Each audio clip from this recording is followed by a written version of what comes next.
Hello everybody, I'm DW and welcome back to Valdis' story. We left off last time going to see the Elder of Tegrim, so let's go pay him a visit. Here we'll see another shopkeeper, but we can't really get anything from her right now. She just sells armor crafting. Cassie here will tell us about the mana heaters. Mana heaters are basically how the areas stay warm. They will come into effect later on. Here's how not to deal with a woman who tells you to leave her alone. Wyatt, man, what are you doing? Yep, let's go see the Elder after we harass that poor woman. Shame on you, Wyatt.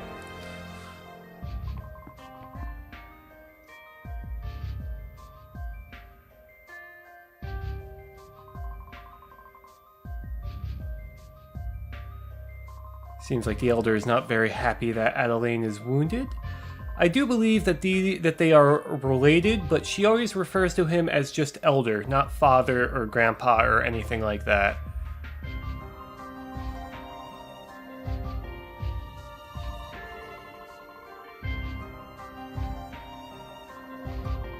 There we have Adelaine's brother, Zeg, I think that's how you pronounce his name. There's something odd about Zeg, isn't there? I don't know quite what it is. I don't really trust him. I mean, it's not like I'm doing a really lazy attempt on foreshadowing here. No, of course not.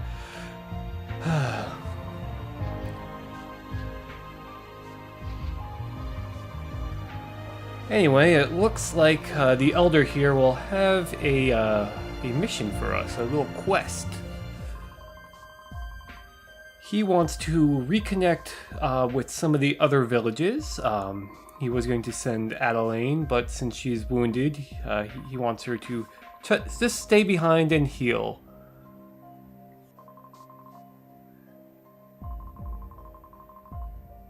Now, he also mentions how everyone down here has white hair.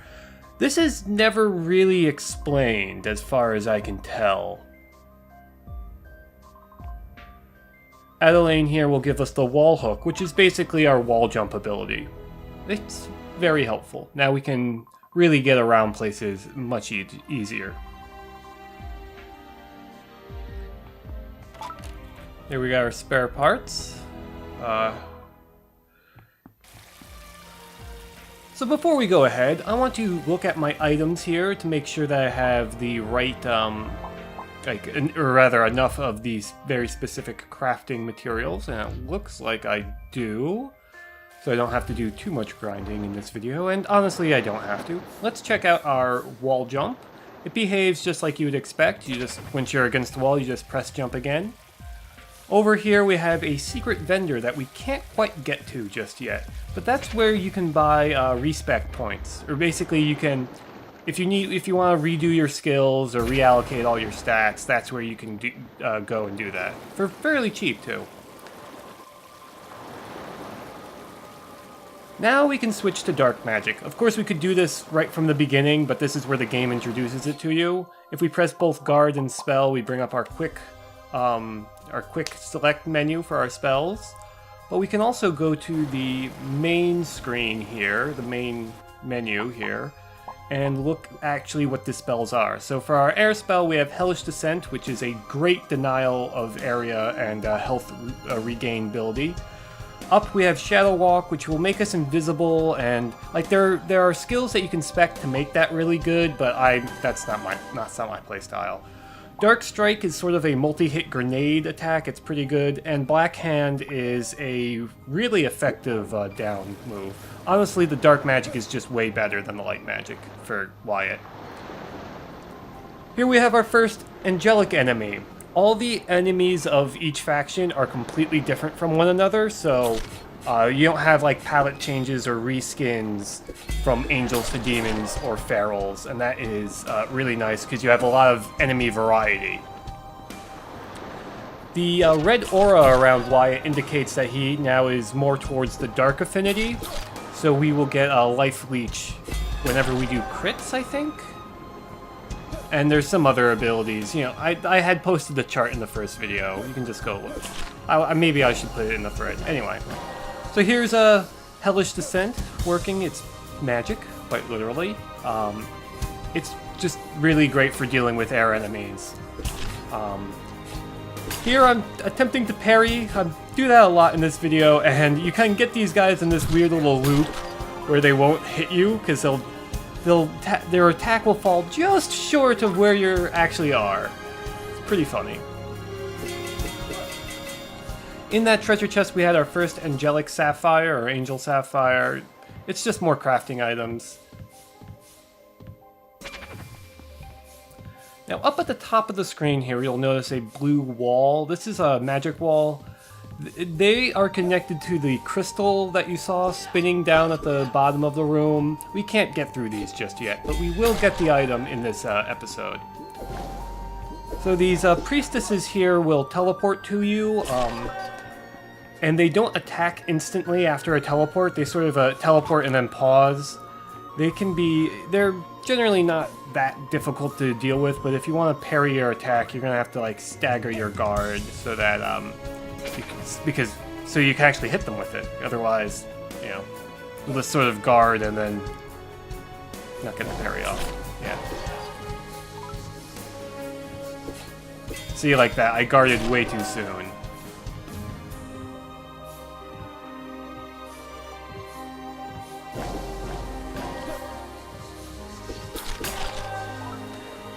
Now, through this door, we have a very important item. We have a spirit potion. They work just like healing potions, except for mana.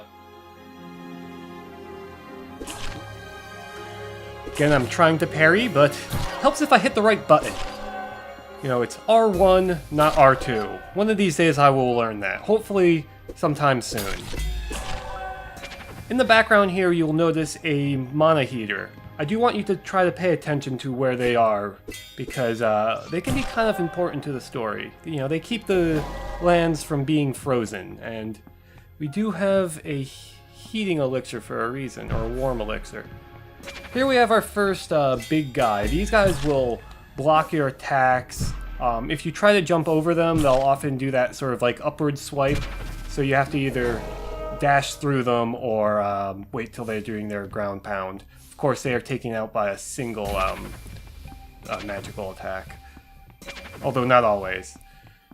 So that button will open this gate here and another gate up top here so that we can get a very important armor. This armor is the Peloton Armor, and I used this when I first played the game. Once I had it equipped, I never took it off because it frankly used to be the best item in the best armor in the game, from my standpoint. At least for defense. It's really good. It not only prevents all light status effects, but it does just gives you a ton of armor. In this save room, we have a grave. We can check the grave, but we can't really do anything. If only there was something that you would commonly place on a grave. Well, we can't do that right now, so let's just continue onward. If you're not fast enough on your attack, they will turn around and block you, so those guys can be kind of annoying in some very specific situations. Here's our first encounter with these sort of beam pillar things. We'll be seeing a lot of variants of these things. These ones in particular, if you're hit by the beam, you'll get silenced and just dealt a whole bunch of damage. You gotta love these Angel Soldiers AI.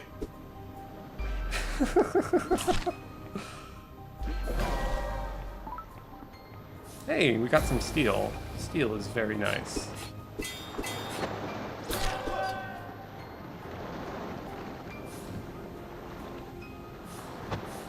So here we see another one of these mana devices that we can't interact with yet. Oh, that never gets old. Oh look, now he's trying to guard. Oh, there we go. Alright. Look at this priestess being sneaky, backstabbing me. Now I am going to spend some time off screen here grinding for those big guys. I forget what they're called, like juggernauts or something, because I want to get a couple of greater angel souls or spirits. But I will not subject you to that.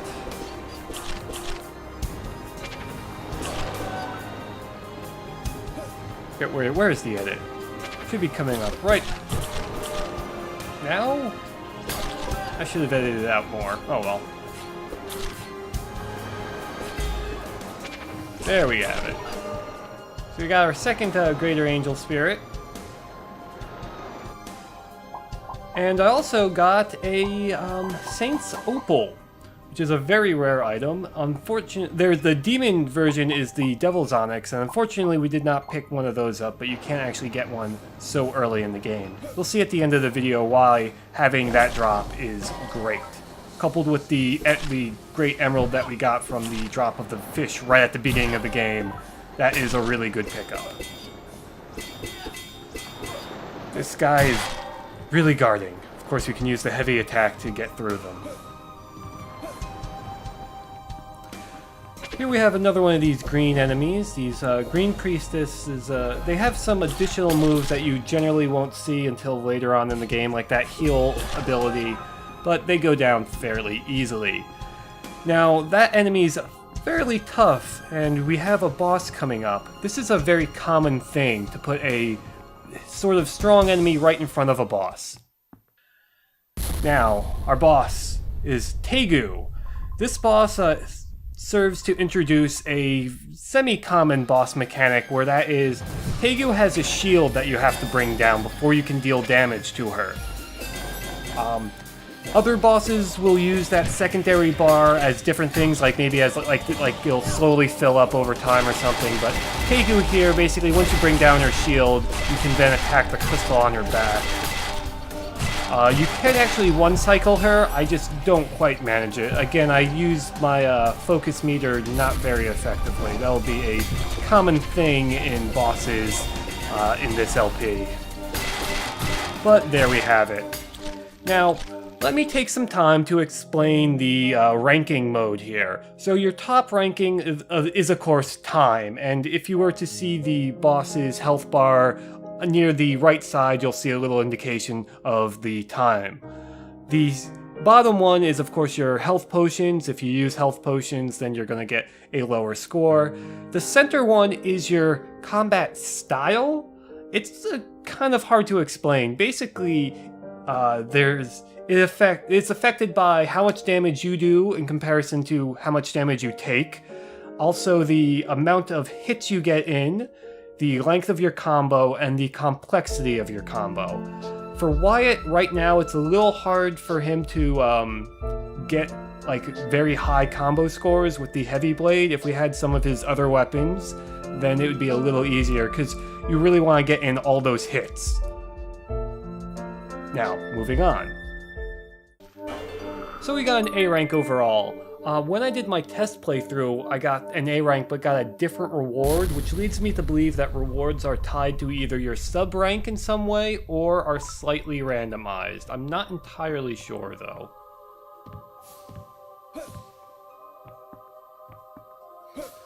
In this treasure chest up here, we get the mana Keystone, which will allow us to activate these mana switches up by pressing the R2 button. Right now there is a bit of a charge up before they actually activate, but by the end of the video we will have something that makes it nearly instantaneous. So now we're in the Frozen Crypts, and if we did not have the Warm Elixir, we'd actually take tons of damage over time. Well, not tons, but enough to where it actually makes it a real problem. Here we have our first feral enemy that we can actually fight. These are the feral Sirens, and they are my least favorite enemies in the game. This first encounter with them isn't so bad, but they have certain moves that makes them just really difficult later on. I'm also going to now switch to the Paladin Armor for the extra armor it will give us, and it's not super important, but you know, we're no longer dealing with demons, so having dark affinity is not super important.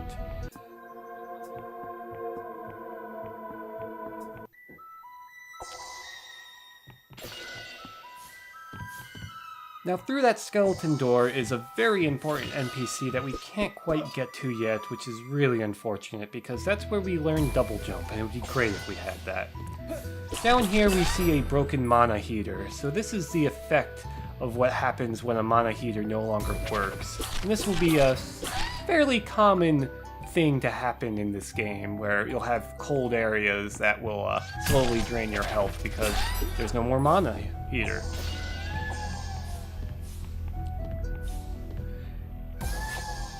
So these little crab-like guys will drop this ice pillar here, and you can actually stand on top of it.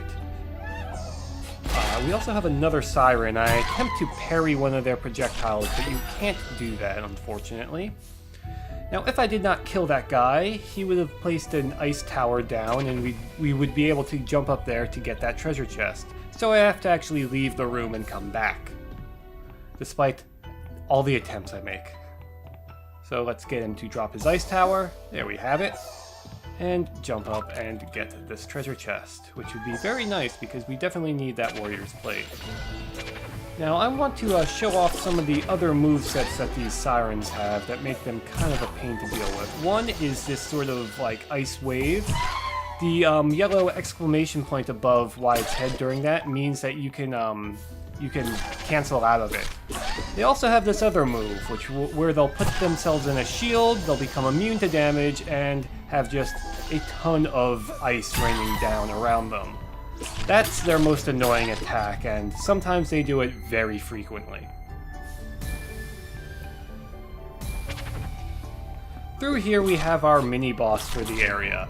These guys aren't so hard to deal with, but they'll sort of tunnel underground and kind of makes them sometimes they'll do that move constantly, and it just can be kind of annoying.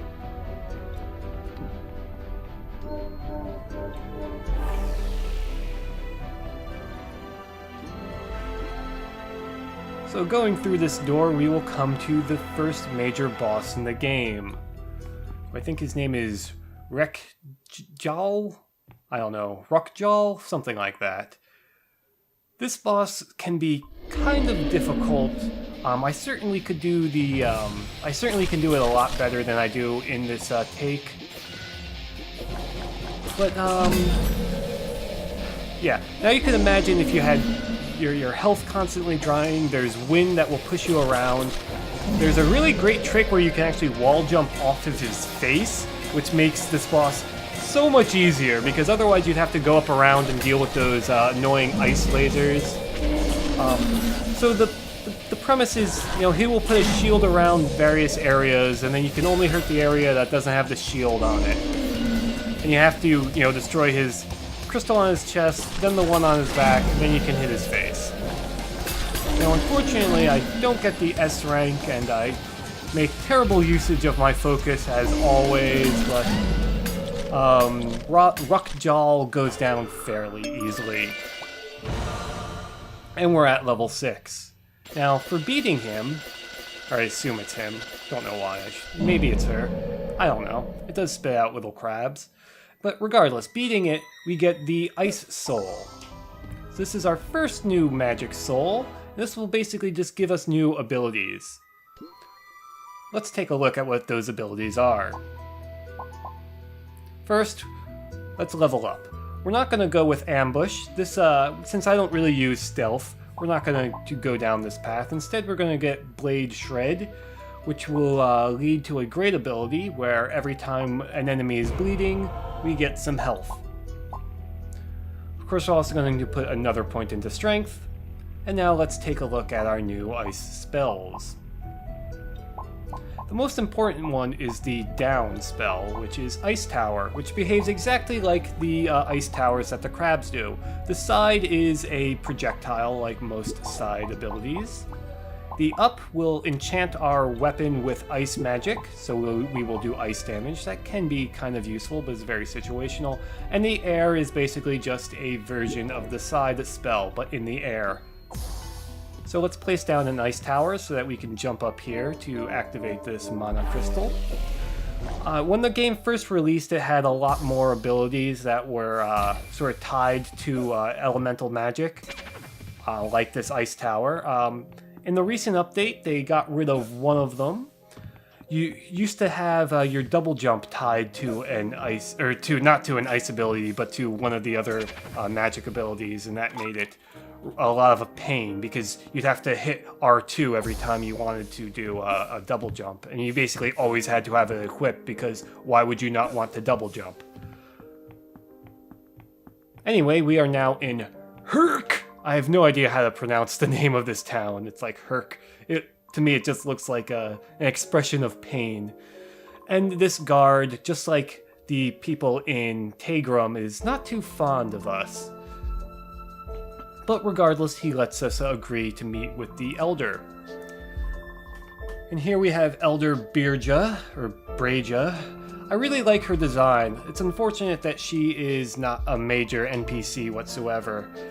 But she wants us to go bring the parts immediately up to the one other NPC before she'll even talk to us. But before we do that, let's explore Herc a little bit. Over to the side here we have an armor merchant. He will upgrade dark armor.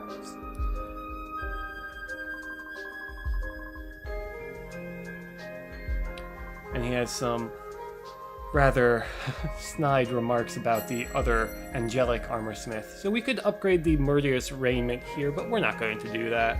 Doesn't really fit in with our build. Up here we have another merchant, but more importantly, a fish dropped, and we always have to go after fish because they can drop some nice items. Unfortunately, that one did not.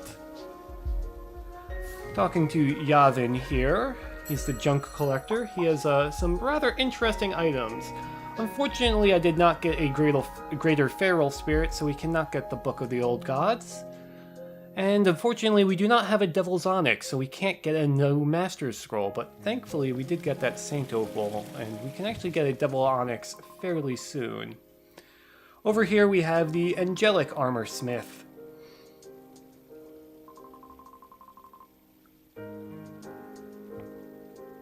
And we are actually going to upgrade the Peloton Armor, because it is very handy, and having plus 30 armor is very nice. There's one more vendor I'd like to visit before we end this episode, and that is, of course, the Adventurer Guild, or whatever they're called. Adventurer Outfitter. Here we can buy the upgraded Mana Keystone, which will let us have mana charges. Basically, it'll charge pretty much instantaneously, like I said earlier. So it's very good to buy this early on. We're also going to buy an anti-venom elixir because the area that we're going to go into next episode deals with a lot of poison, and it's very nice to not have to deal with that poison at all.